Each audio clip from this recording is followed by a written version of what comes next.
ഇത് കലോത്സവങ്ങളുടെ സമയമാണ്.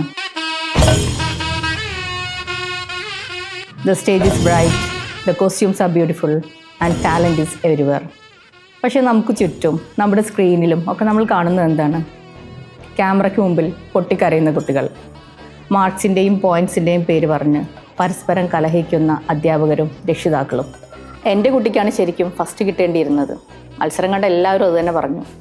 മറ്റേ കുട്ടിക്ക് പ്രൈസ് കിട്ടാൻ ഒരർഹതയുമില്ല, ജഡ്ജ്മെൻറ്റ് തീരെ ശരിയല്ല. അങ്ങനെ പോകുന്നു കമൻറ്റ്സ്.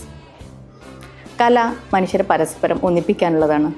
എന്നു മുതലാണ് അത് പരസ്പരം പോരാടാനുള്ള യുദ്ധകളമായത്? കുട്ടികളെ ഫസ്റ്റ് പ്രൈസ്, എ ഗ്രേഡ്, സംസ്ഥാനതലം, ജില്ലാതലം എന്നൊക്കെ പറഞ്ഞ് പരിശീലിപ്പിക്കുന്നതോടൊപ്പം തന്നെ പലപ്പോഴും വരുന്ന പരാജയങ്ങളെ നേരിടാനും ഓവർകം ചെയ്യാനും ഫേസ് ചെയ്യാനും കൂടി അവരെ പരിശീലിപ്പിക്കേണ്ടതാണ്.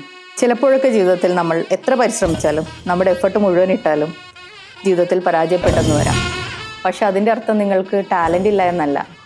ഒരു പെർഫോമൻസോ ഒരു ജഡ്ജ്മെൻറ്റിലെ പോയിൻറ്റ്സോ ഒന്നുമല്ല നിങ്ങളെ ഡിഫൈൻ ചെയ്യുന്നത്. ജഡ്ജസ് ഇവാലുവേറ്റ് ചെയ്യുന്നത് നിങ്ങളുടെ ആ സമയത്തെ പെർഫോമൻസ് മാത്രമാണ്.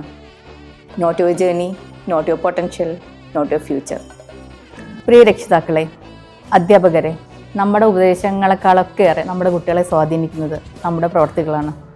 അതുകൊണ്ട് ഇത്തരം സന്ദർഭങ്ങളിൽ സമചിത്തതയോടെ പക്വതയോടെ പെരുമാറാൻ ശ്രമിക്കുക. കുട്ടികൾക്ക് മാതൃകയാവുക.